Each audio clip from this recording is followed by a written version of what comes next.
Alegro-me grandemente no Senhor, porque finalmente vocês renovaram o seu interesse por mim. De fato, vocês já se interessavam, mas não tinham oportunidade para demonstrá-lo. Não estou dizendo isso porque esteja necessitado, pois aprendi a adaptar-me a toda e qualquer circunstância. Sei o que é passar necessidade e sei o que é ter fartura. Aprendi o segredo de viver contente em toda e qualquer situação, seja bem alimentado, seja com fome, tendo muito ou passando necessidade. Tudo posso naquele que me fortalece. Apesar disso, vocês fizeram bem em participar de minhas tribulações. Como vocês sabem, filipenses, nos seus primeiros dias no Evangelho, quando parti da Macedônia, nenhuma igreja partilhou comigo no que se refere a dar e receber, exceto vocês. Pois estando eu em Tessalônica, vocês me mandaram ajuda, não apenas uma vez, mas duas, quando tive necessidade. Não que eu esteja procurando ofertas, mas o que pode ser acreditado na conta de vocês. Recebi tudo e o que tenho é mais que suficiente. Estou amplamente suprido agora que recebi de Epafrodito os donativos que vocês enviaram. São uma oferta de aroma suave, um sacrifício agradável e aceitável a Deus. O meu Deus suprirá todas as necessidades de vocês, de acordo com as suas gloriosas riquezas em Cristo Jesus. A nosso Deus e Pai seja a glória para todos sempre. Amém. Saúdem a todos os santos em Cristo Jesus, os irmãos que estão comigo, envio saudações. Todos os santos lhe enviam saudações, especialmente os que estão no palácio do céu. A graça do Senhor Jesus Cristo seja com o espírito de vocês. Amém. No meio desse texto tem um versículo que a gente vê quase que todos os dias. Mas eu espero que não seja só hoje que você venha descobrir o que ele realmente significa. Espero que você já tenha a real noção, a real dimensão do que significa dizer tudo posso naquele que me fortalece. Muito além de colocar o adesivo no para-choque no nosso carro. Mas esse texto nos ensinará a ser um pouco mais parecidos com a igreja de Filipos. Esse pessoal que fez mais por Paulo. E ele disse, vocês nem precisavam ter feito tanto, mas já que fizeram bem, porque eu padeci algumas tribulações. E eu tenho visto que tem sido muito complicado falar de missões no nosso tempo, porque muitos são desafios. Nós escutamos aqui os números, os dados dessa realidade missionária. São muitos os desafios, mas são pouquíssimos os recursos. Quando a gente fala que são poucos os recursos, não é simplesmente o recurso financeiro. Às vezes falta o material para que se prepare, falta às vezes a condição necessária para que você envie pessoas a se prepararem também, estudando, se aprimorando, verificando em loco as condições de um local, aprendendo da cultura daquele local, para que aí sim ele possa fazer algum trabalho realmente produtivo. São muitas as demandas do campo. Quando nós enxergamos o campo missionário, não simplesmente enxergamos as pessoas descrentes que há por lá, mas enxergamos também a pobreza muitas vezes de um povo. Enxergamos a pobreza espiritual, enxergamos a pobreza também material desse povo. Enxergamos também a idolatria desse povo. Enxergamos muitas dificuldades, até mesmo de chegar a esses campos. Como o pastor bem falou, às vezes se você diz, eu sou missionário, eu sou pastor, eu sou obreiro, você não vai entrar. E aí você precisa se utilizar daquele talento que o Senhor deu a você, com exceção do talento para falar, do dom para falar na sua palavra. E aí você entra como professor, como enfermeira e com tantas outras profissões que Deus te deu também para utilizar, para a glória dele, para utilizar na sua obra. São muitas demandas, mas são poucos os trabalhadores. Nós vimos aqui que se dividíssemos todos esses dados relativos a nós, alcançaríamos de alguma forma esse povo que está espalhado. pela face da terra e que não conhece o Senhor, não escutou ainda a palavra do Senhor. Não é simplesmente chegar até um povo desse e dizer Jesus te ama, mas explicar por que Ele ama. É explicar por que esse povo, mesmo pecador, é digno de um olhar de Cristo, é digno do agir de Cristo em favor das suas vidas. Não é simplesmente chegar em uma localidade, atravessar toda uma cidade com folhetos debaixo do braço e distribuí-los sem que você fale algo da parte de Deus. Não é simplesmente produzir materiais em larga escala e sair distribuindo para que pessoas leiam, porque muitas vezes, pela ausência da iluminação do Espírito Santo, elas vão ler, mas provavelmente não vão entender. A nossa missão, então, não é somente entregar faz parte, produzir também faz parte, escrever, se debruçar em livros, fazer com que essas pessoas leiam material de qualidade, mas é também explicar suas dúvidas, e para isso nós precisamos ler muito mais do que eles. É quando eles leem os materiais que nós produzimos, e hoje não são poucos, que versam sobre a missão do Filho na Terra, é que vai surgir muita dúvida e nós precisamos estar preparados para responder a essas dúvidas, às perguntas que vão surgir. São muitos problemas que nós enfrentamos, às vezes até mesmo com as pessoas que nós enviamos. Às vezes o problema não é nem tanto o outro, às vezes o problema somos nós mesmos. E é por isso que às vezes também a obra não caminha como deveria caminhar, não tem o ritmo que deveria ser imprimido, mas nós temos poucas soluções. E quando você olha para os problemas do campo missionário, invariavelmente nós olhamos primeiramente para o que nós temos em mãos. E o que nós temos em mãos não necessariamente vai ser a palavra. Quando eu falo isso, que muitos são os problemas, mas poucas são as soluções, pensamos logo, como enviaremos determinado irmão? Não temos condições de enviá-lo. Por que não temos condições? Porque a passagem de ônibus é cara, porque a passagem de avião é cara, porque não temos o sustento mensal do irmão, porque não temos condição de alugar uma casa para a sua família, porque não temos condição de pagar um plano de saúde para que ele não padeça necessidades, porque não temos condição, não temos e não temos. Em que momento de todo esse planejamento nós abrimos a nossa boca e dizemos, mas nós temos o Senhor que tudo pode? Em que momento nós dizemos, mas nós temos aquele que não simplesmente sai da nossa boca que ele é dono do ouro e da prata, mas ele realmente o é? Em que momento nós dizemos, nós podemos não ter nada visível, mas não estamos trabalhando com aquilo que é visível, estamos trabalhando com aquele que faz o sobrenatural?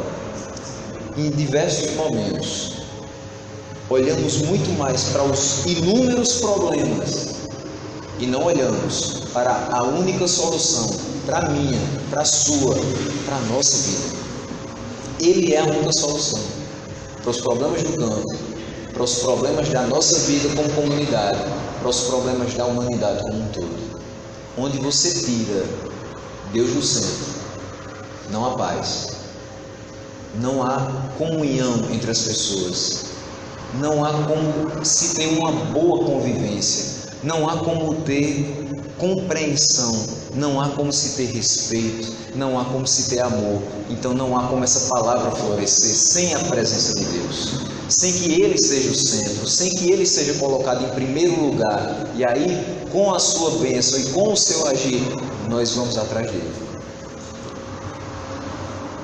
Hoje eu vou me apropriar de um discurso já bastante conhecido, de que a missão é feita indo, orando ou contribuindo. Mas nós vamos ver a partir dessa igreja que ela praticou os 3 aspectos e ela nos deixou um legado de que a certeza é possível É possível que nós sejamos uma igreja que é missionária. É possível que a igreja de Campina Grande seja missionária. É possível que a igreja do Brasil seja missionária. E é possível, como foi lido aqui, que a igreja mundial, que tem tantos representantes, quase 1 bilhão, possa também ser missionária. Que arda no coração de cada irmão em Cristo o desejo de ver o seu semelhante, que hoje padece, ser alvo das mesmas bênçãos que hoje nós temos, que não tínhamos, que não merecíamos, mas que Ele gratuitamente, no amado, nos deu. Do versículo 10 até o versículo 18, nós vamos perceber a generosidade desse povo, contribuindo, e uma pessoa com vários auxiliares, indo até os locais que Deus o ordenava. Paulo inicia no versículo 10 afirmando que ficou bastante feliz. Ele diz: alegro-me grandemente no Senhor. Por quê? Pelo fato dos filipenses terem renovado o cuidado para com ele, o cuidado ao seu favor. Como ele disse que esse povo renovou o cuidado ao seu favor, nós entendemos que não era a primeira vez que aqueles irmãos se associavam a Paulo e seus cooperadores na obra missionária. Não era a primeira vez que aqueles irmãos estendiam a mão ao apóstolo. Ele sabia que havia uma preocupação com o seu bem-estar. Quantas vezes nós, além de tocarmos na questão de uma oferta missionária, precisamos tocar na questão do bem-estar desses missionários? Eles precisam sim de nossas ofertas. Eles precisam que nós nos associemos a eles, e não uma ou duas vezes, mas constantemente.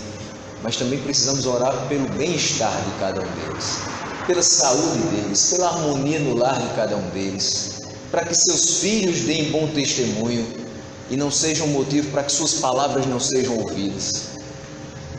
Precisamos orar sim pela manutenção, mas também pela saúde mental, física e espiritual de cada um dos nossos missionários. Pessoas que muitas vezes deixam toda a sua vida, abrem mão de confortos e comodidades para que Deus faça o que bem entender do seu dia a dia.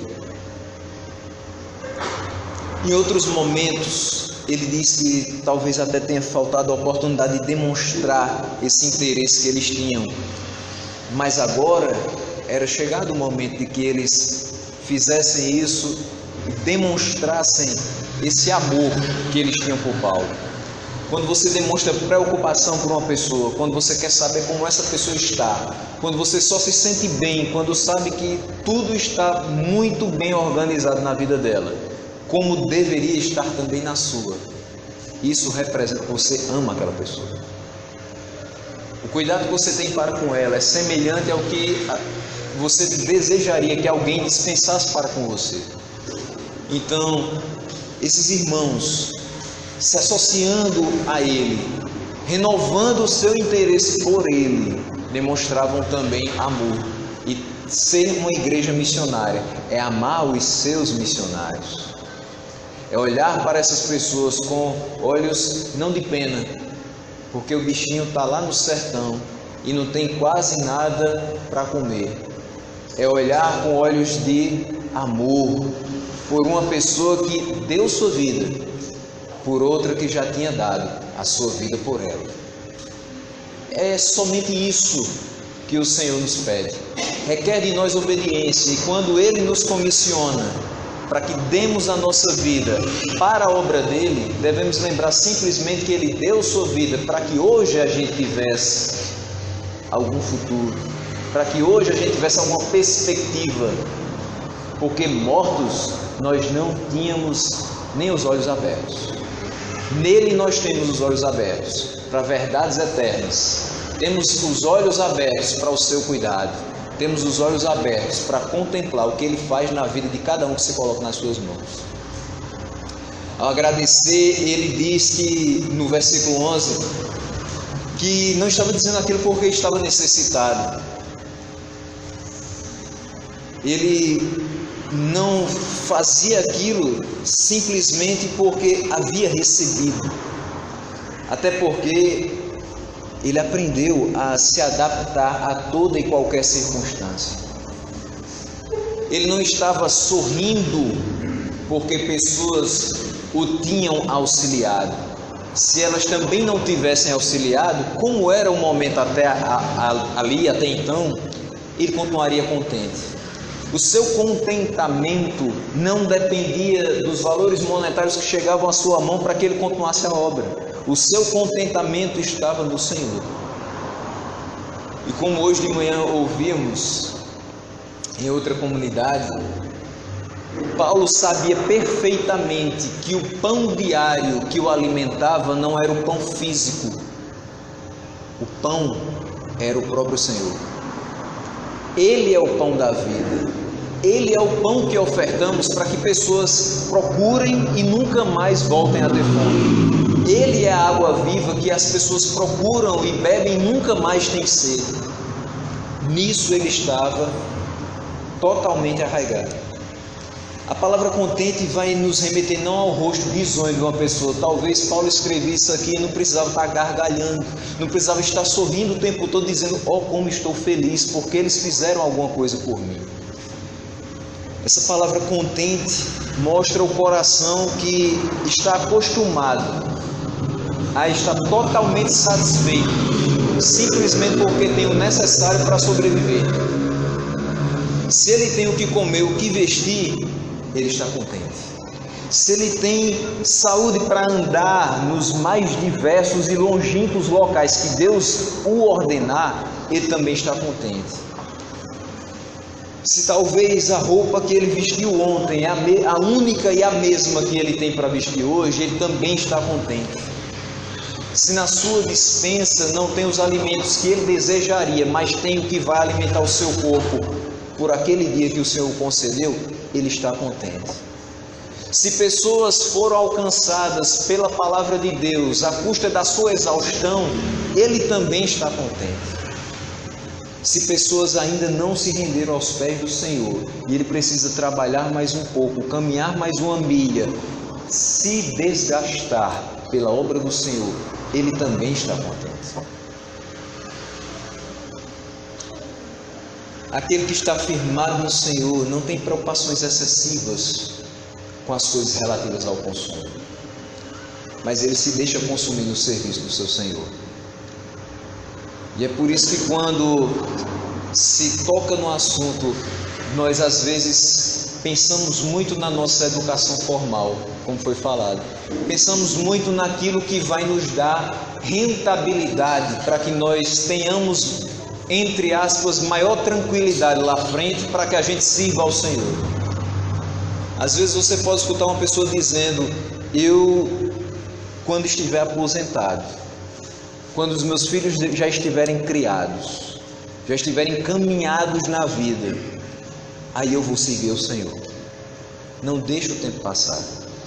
O dia de você trabalhar é hoje, com o que você tem nas suas mãos, na sua mente, no seu coração, porque foi isso que Deus deu. Mas eu não sei tanta coisa. Então procure saber mais. Se esforce por conhecer mais o Senhor. Se esforce por conhecer mais a sua vontade. Se esforce para conhecer mais os seus desígnios. De forma que, apesar da sua limitação, e todos nós somos limitados, Deus o utilize para a honra e glória do seu santo nome. Deus utilize o seu esforço e a sua palavra para que pessoas venham a se render aos seus pés. A vida que Paulo levava possibilitou ter as mais diversas experiências. No versículo 12 ele diz: eu sei o que é passar necessidade e eu sei o que é ter fartura. A pessoa que está falando isso realmente sabe o que está falando. Se eu falar para você que eu sei o que é necessidade extrema, eu vou estar mentindo. Mas eu conheço quem passou necessidade extrema. Eu já vi essa realidade. Eu tenho a graça de Deus não ter passado dias sem comer na minha casa. Apesar de muitas e muitas vezes ter muita coisa limitada, ter só aquilo que dava para a semana. E que se a gente não racionasse, talvez nem chegasse. Mas isso não representa que ninguém passou fome. Mas tem muitas pessoas passando fome. E às vezes a gente sai com essa palavra e diz: tem muita gente precisando da palavra de Deus, e tem mesmo. Talvez não fosse nem necessário que hoje a gente tivesse conhecimento desses dados para saber que tem muita gente precisando. Basta ir no seu trabalho, basta chegar na sua rua, basta entrar dentro da sua casa. Tem pessoas que precisam desesperadamente da palavra de Deus. Mas tem muitas vezes que você chega só com a palavra, e aquela pessoa, além da palavra, precisa que o seu estômago seja saciado. Paulo não somente viu essas pessoas, ele foi uma delas. Eu sei o que é ter necessidade, eu sei o que é muitas vezes não ter o que é básico, mas eu também sei o que é ter fartura. Isso mostrou para ele os dois extremos e fez com que ele se contentasse quando ele tinha aquilo que precisava. Porque ao mesmo tempo que você pode estar lá em cima, em poucos dias, ou talvez no outro dia, você esteja lá embaixo. A gente às vezes se desespera de forma incomum quando tem um certo emprego. E no outro dia a gente chega e o chefe diz: você a partir de hoje está dispensado, não precisa mais vir. Parece que o mundo desmorona por sobre a nossa cabeça e parece que a gente não tem mais saída. Parece que a gente deixa de enxergar que o Senhor é que é a solução, que o Senhor é que nos sustenta, que não é o que cai no nosso bolso ou que está na conta bancária. É a fé nele que produz vida na sua vida. É a fé no Senhor que sustenta você de pé. É a fé no Senhor que faz com que você se doe para que outras pessoas conheçam o Senhor. Ele aprendeu o segredo de viver contente em toda e qualquer situação. Se as pessoas olhavam com ternura para ele, quando ele chegava, batia nas portas e dizia: eu tenho uma mensagem de Deus para você, ele estava contente. Mas como isso raramente acontece, quando nós fazemos o chamado evangelismo pessoal de casa em casa, ele também estava contente quando aquelas pessoas diziam: eu não quero escutar nada sobre isso. E mesmo assim ele insistia. E ele se contentava não pela rejeição das pessoas, mas pela graça de Deus na sua vida, de observar que pessoas têm a oportunidade de ouvir da palavra de Deus, mas rejeitam o Senhor, estão perdidas, estão mortas, mas Deus deu vida a ele. Isso também nos traz conforto. É observar que muitas vezes nós pregamos, passamos anos tentando discipular uma pessoa e ela não recebe a nossa orientação.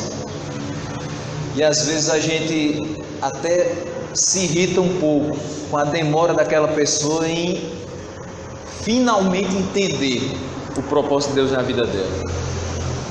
Mas às vezes, ao invés de fazer tudo isso, é simplesmente dar graças a Deus, porque você foi alcançado. Você podia ser ela.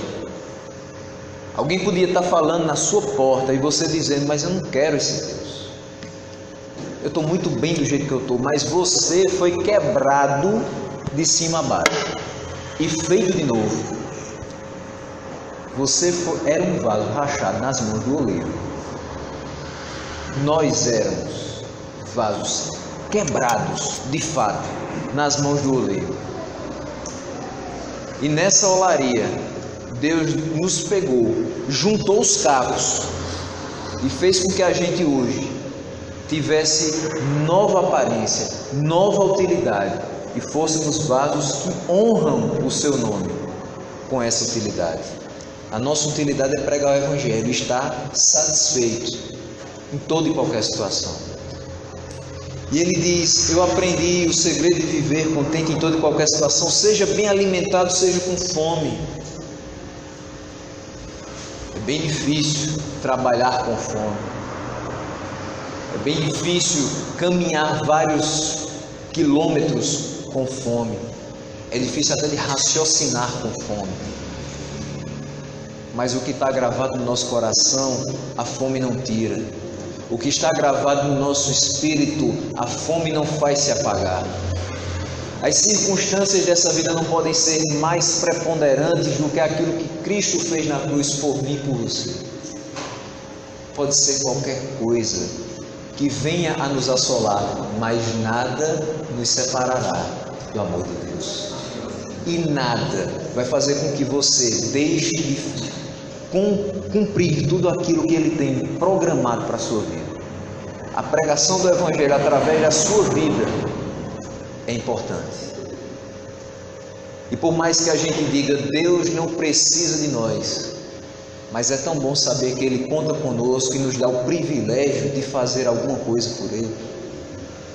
Então, às vezes, eu prefiro deixar de lado, Ele não precisa de nós, e dizer, Ele conta conosco, Ele nos comissiona, seja bem alimentado ou com fome, Ele conta com cada soldado do seu exército. E Ele diz também, no finalzinho do versículo 12, tendo muito ou passando necessidade. Quando Cristo olhou para nós, não viu a condição financeira. Quando Ele olhou para nós, não viu a necessidade que nós tínhamos simplesmente. Seja ela de que amanhã possamos pagar as contas, ou a necessidade que nós temos de ouvir a sua voz e prosseguir em segurança. Ele nos viu como um todo.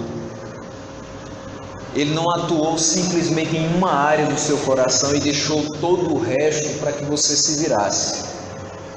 Ele fez uma transformação radical na sua vida. Pegou tudo que você tinha e tudo que Ele deu a você e chamou para que você trabalhasse junto com Ele.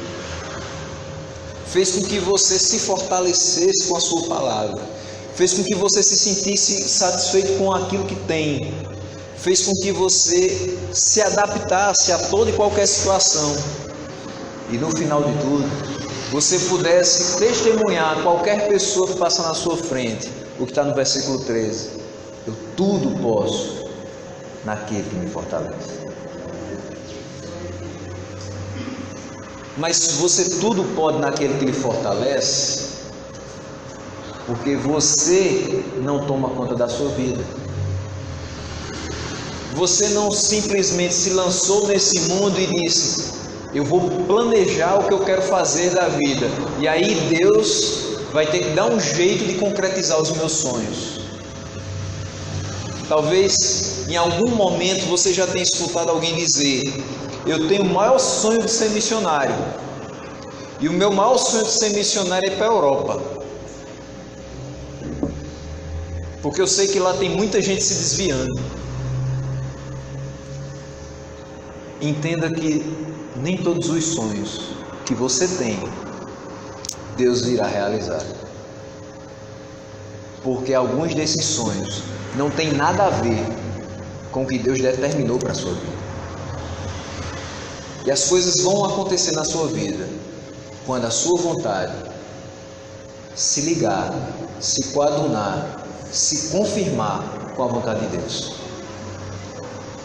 Você pode perceber que na Europa, berço do cristianismo, berço da reforma protestante, muitos se desviam, igrejas se fecham. Mas a vontade do Senhor para a sua vida pode ser que você fique exatamente aqui onde você está agora. E que você produza aqui e agora, antes que você produza em qualquer outro lugar. Porque o desejo do meu coração é fazer missões transculturais. Mas como é que eu vou me lançar para missões transculturais se eu não aprendi a estar satisfeito em toda e qualquer situação? Se eu não aprendi a trabalhar para Deus em todo e qualquer lugar onde eu estiver? Se eu não aprendi a dar testemunho da vida que Ele me deu dentro da minha casa, na minha escola, na minha igreja, na minha rua, no meu bairro, na minha cidade, onde os meus pés tocarem? Quando eu digo eu tudo posso naquele que me fortalece, eu sei que Ele me fortalece justamente quando eu estou no centro da sua vontade. Eu sei que Ele me dá forças para cumprir a sua vontade. Eu sei que Ele está comigo enquanto os meus pés trilharem o seu caminho. Eu sei que Ele não me desamparará enquanto eu estiver servindo o seu nome. Eu sei que Ele será fiel quando eu for fiel a Ele. E Ele não deixará de ser fiel simplesmente pelo fato de não poder negar a sua essência. Mas isso não quer dizer que eu possa ser infiel simplesmente porque Ele não deixará de ser. Eu preciso ser fiel no muito e ser fiel no pouco. A importância de uma pessoa que passa por essas ruas, muitas vezes, observando a vida de pessoas que se entregam à bebida, às drogas, pessoas que são pobres. A importância de uma pessoa que caminha e evangeliza em ruas como essa nossa é a mesma importância de pessoas que vão atravessar o oceano para falar além mar. A mesma importância que você tem quando abre a boca em alguma reunião do seu trabalho, faz uma oração, pede para dar uma palavra de ânimo e de incentivo no começo de um ano letivo. É a mesma importância que Deus olha para aquela pessoa que foi comissionada por Ele para estar nos outros continentes, fazendo a vontade dEle, assim como você tem feito.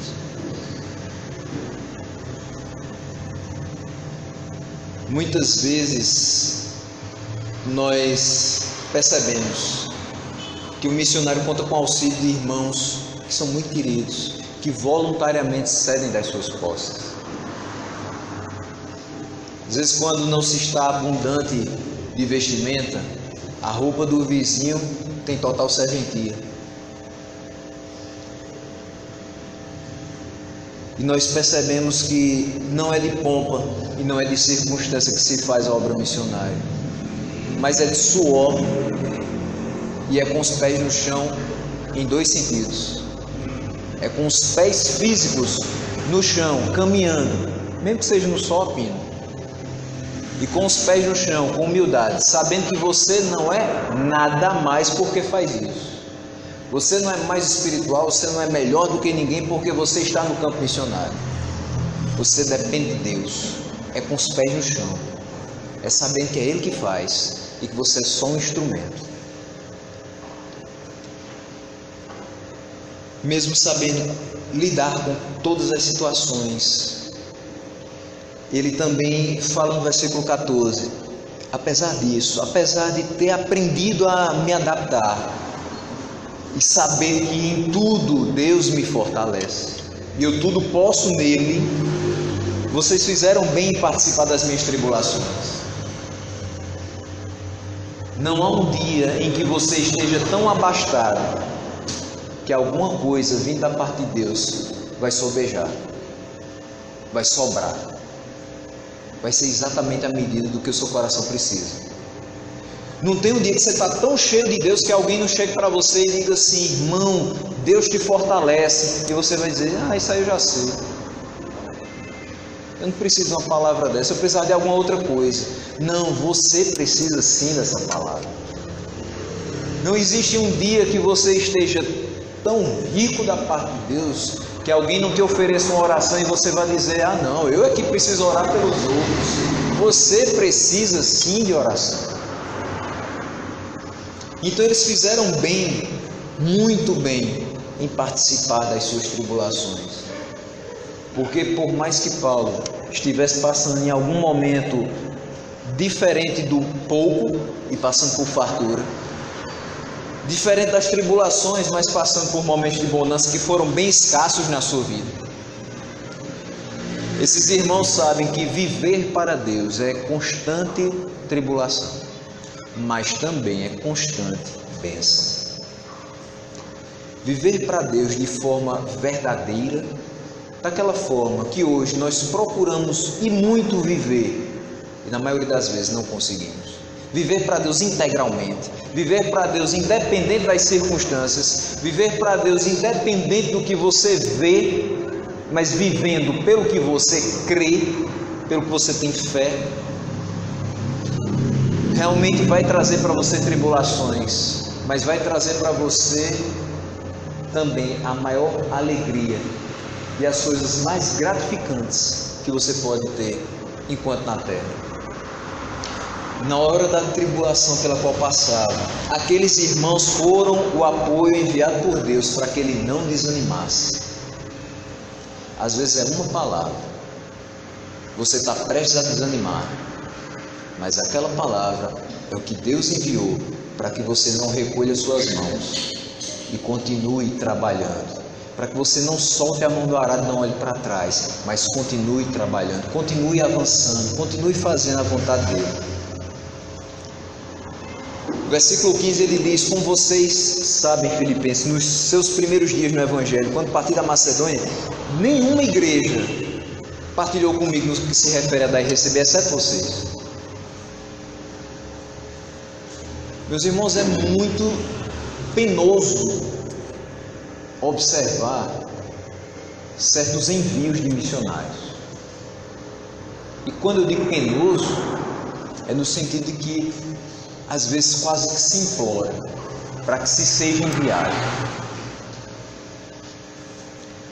Você tem missionários, pessoas que sentem o chamado no seu coração e que são confirmados por Deus, que fazem coisas inimagináveis, que talvez não fariam para a sua vida, para a sua manutenção, mas fazem para a obra.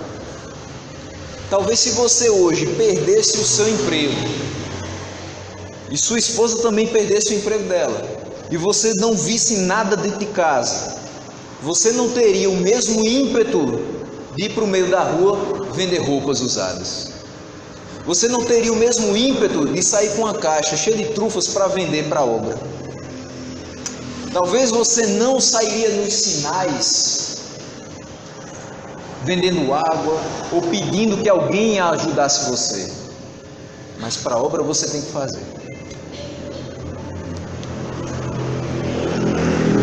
Às vezes a gente percebe o quão doloroso é para que uma pessoa junte todos os recursos, para que aí sim consiga fazer aquilo que Deus está mandando ela fazer. Ela sabe que tem que fazer, mas sozinho não dá. Que bom seria que todo grande empresário fosse convertido e usasse todos os seus recursos para ir e trabalhar, mas não é assim, nem vai ser assim. Porque não é assim que Deus quer. E não é assim que Deus tem trabalhado até hoje. Ele não vai depender de uma pessoa que ostenta sua conta bancária. Agora começar a falar da vida dele. Ele vai depender de pessoas que ostentam a sua palavra. E que podem ser humildes o quanto for, mas são poderosos instrumentos nas mãos dele. A nossa riqueza, o nosso tesouro é a palavra de Deus, é a vida de Deus. E é com isso que nós vamos atrás dos pecadores. É com isso. O que nós oferecemos não é nem ouro nem prata, mas o que nós temos, nós damos. Que as pessoas possam ser salvas pela graça, mediante a fé do Senhor. O socorro e a associação aos nossos missionários tem que ser constante. No momento em que ele foi para a Macedônia, não tinha nenhuma igreja que partilhasse com ele. Deus levanta a igreja de Filipe. No momento em que nós precisamos enviar um novo missionário, às vezes fazemos algumas campanhas, às vezes fazemos até algum carnê de ajuda. Uma boa quantidade de irmãos até começa, mas daqui a pouco começa também a falhar. Aquele recurso vai faltando. E a gente não pode deixar a obra de Deus parar por conta talvez da nossa falha ou da nossa irresponsabilidade em dar a palavra e não cumprir. Se a estratégia que Deus deu a algum missionário foi: irmão, se você pudesse comprometer comigo, eu estarei durante 1 ano fazendo essa obra. Então por 12 meses, oferte o que puder. Se você diz: irmão, estou com você e vou até o fim, vá mesmo. Vá mesmo, para que depois desse 1 ano, o irmão tenha que evangelizar a sua vida.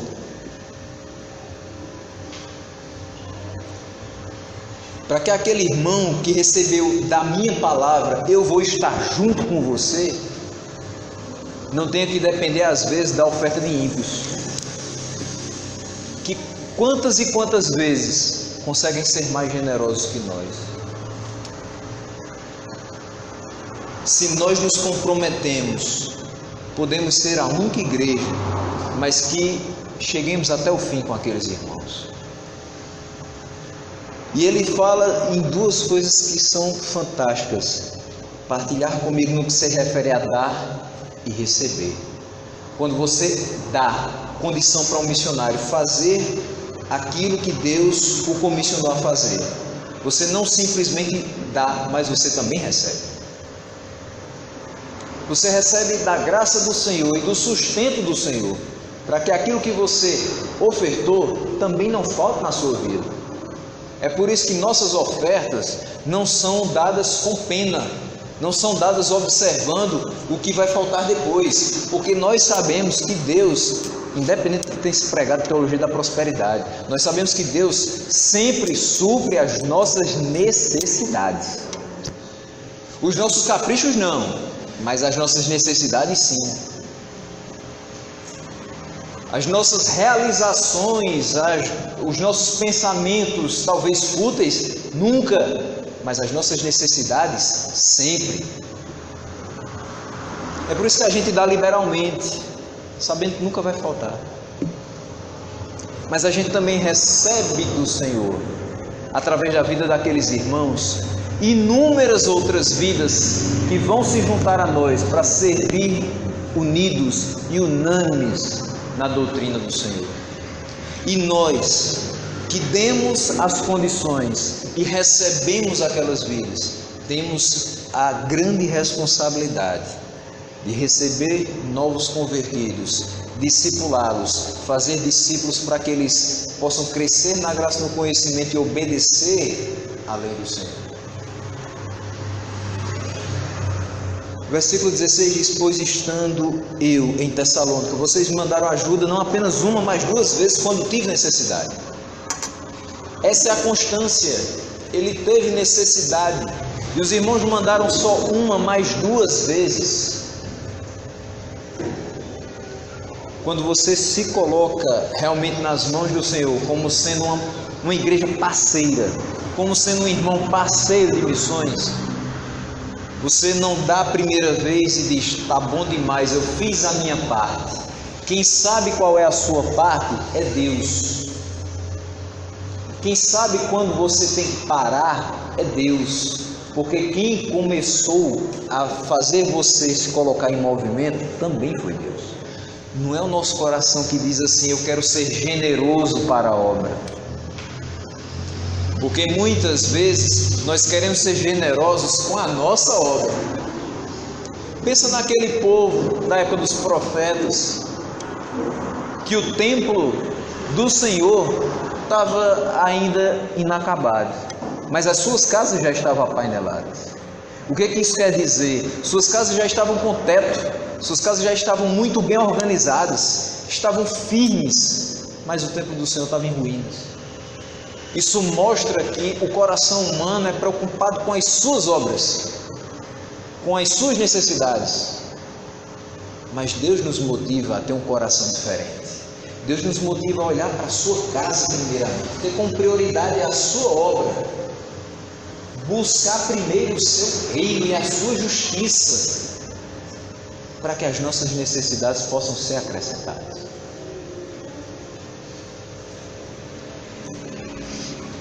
No versículo 17 ele diz: não que eu esteja procurando oferta, mas eu procuro o que pode ser acrescentado na conta de vocês. Paulo não estava preocupado com o que eles podiam contribuir, ele estava preocupado com que aquela igreja demonstrasse obediência ao Senhor, demonstrasse compromisso com a obra do Senhor, demonstrasse interesse pelas almas perdidas. Isso vai ser acrescentado na nossa conta. O que vai ser acrescentado na nossa conta não é a quantidade de missionários que nós vamos mandar para que essas pessoas que foram ditas aqui possam ser alcançadas, porque também não é quantidade, é qualidade. Você pode enviar um, que vai trabalhar por 20 que são preguiçosos e que não deixam realmente a obra ser frutífera através das suas vidas. Então, muito melhor do que mandar 20 que vão ser estorvos, você manda um que vai ser bênção, que vai se colocar nas mãos do Senhor, que vai dobrar os seus joelhos todos os dias e vai dizer: Senhor, faça o que bem entender, eu estou aqui para ser teu. Ele não estava procurando oferta, ele não vivia de ofertas. Bota uma coisa na sua cabeça: você está sendo chamado para ser missionário, não é para viver de oferta. Nunca falei isso em canto nenhum. Eu vivo de ofertas. Não, você vive da palavra de Deus. Você vive do cuidado de Deus. Você vive para ganhar almas. Isso vai contar para a sua vida. Isso vai contar para a eternidade. Não devemos procurar as ofertas, devemos procurar levar o povo a obedecer à vontade de Deus. Devemos procurar levar o povo ao arrependimento, levar o povo a meditar de dia e de noite nessa palavra da lei. E ele diz: recebi tudo, e o que eu tenho é mais do que suficiente. Estou amplamente suprido. Agora aqui recebi de Epafrodito os donativos que vocês enviaram. Quando foi para Macedônia, eles se associaram. Quando em Tessalônica, eles mandaram não uma, mas 2 vezes. E agora, mais donativos eles mandaram. Constância. Eles contribuíam para que alguém pudesse ir. Não só uma vez, mas agora o texto já mostra 4 vezes. E ele diz que está amplamente suprido. Ele tem tudo que é suficiente. Ele não está mais padecendo necessidades, apesar de saber lidar com elas. Mas saber lidar com elas não necessariamente vai levá-lo a viver em cima delas. Eu preciso saber lidar, eu preciso ter as experiências, mas que eu possa ser honrado por aquilo que eu estou fazendo, que eu possa ser pelo menos mantido sem padecer necessidades. Por isso que ele diz: eu estou amplamente suprido, porque Epafrodito me enviou os donativos que vocês deram. São uma oferta de aroma suave, um sacrifício aceitável e agradável a Deus.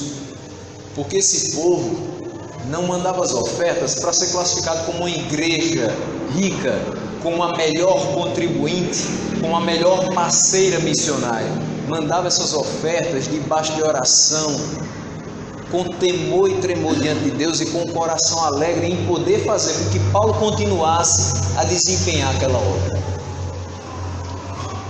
Nossas ofertas e nossa oferta de amor, nossa oferta de vida é aceitável e agradável a Deus quando nós fazemos de todo o coração, quando nós fazemos simplesmente visando a sua glória, quando nós fazemos entendendo que Ele é dono de tudo e que nós estamos aqui apenas como mordomos. Como aquele povo orava por Paulo e orava pelos seus companheiros, como aquele povo contribuía por Paulo e contribuía para os seus companheiros, e Paulo podia ir, nós percebemos que missões grandiosas foram feitas. E aquele povo que tanto deu, também partilhou no sentido de receber. E o que esse povo recebe? Versículo número 19: o meu Deus suprirá todas as necessidades de vocês, de acordo com as suas gloriosas riquezas em Cristo Jesus.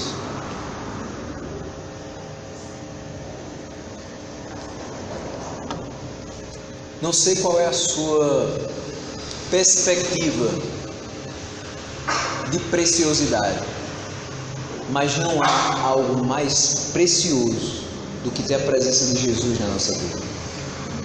Não há nada mais precioso de ter a certeza de que Ele está conosco todos os dias. Não tem nada mais precioso do que ouvir a sua voz, do que ler a sua palavra e entender o que Ele quer nos comunicar. Não há nada mais precioso do que poder subir à sua casa e dizer: Senhor, muito obrigado, porque Ele realmente tem feito maravilhas nas nossas vidas.